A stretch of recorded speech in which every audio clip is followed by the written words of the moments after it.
எல்லா காம்படிட்டிவ் எக்ஸாம்லயும் கேட்கக்கூடிய ரொம்ப முக்கியமான கொஸ்டின் பாத்தீங்கன்னா கவிஞர்களும் அவர்கள் எழுதிய நூல்களும். இதுல ரொம்ப முக்கியமானது பாத்தீங்கன்னா சுரதா எழுதிய நூல்கள் தான்.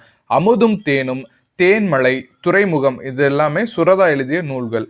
அதே மாதிரியே ராபி சேதுப்பிள்ளை அவர்கள் எழுதிய நூல்கள் பாத்தீங்கன்னா தமிழ் இன்பம், ஆற்றங்கரையின் நிலை, கடற்கரையிலே, மேடை பேச்சு, ஊரும் பேரும், தமிழ் விருந்து. ஸோ இது போல ராபி சேதுப்பிள்ளை எழுதிய நூல்கள் இது. இதே மாதிரியே டிஎன்பிசி மற்ற காம்படிட்டிவ் எக்ஸாம், அதாவது எஸ்ஐ எக்ஸாம், பிசி எக்ஸாமுக்கு தேவையான எல்லா நோட்ஸும் நம்ம சேனலில் இருக்குது. மறக்காமல் சப்ஸ்கிரைப் பண்ணிக்கோங்க. அப்போ தான் அடுத்தடுத்த வீடியோஸ் வரும். இதே மாதிரி 6th to 12th இருக்கிற எல்லா கிளாஸஸுமே நம்ம சிலபஸ் வைஸ் கவர் பண்ணிகிட்ருக்கோம். ஸோ மறக்காமல் சப்ஸ்கிரைப் பண்ணிக்கோங்க. போய் செக் பண்ணுங்கள் பிளேலிஸ்ட்டில்.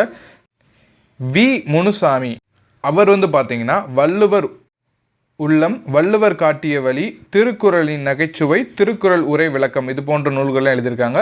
ஸோ மறக்காமல் சப்ஸ்கிரைப் பண்ணிக்கோங்க. அப்போ தான் அடுத்தடுத்த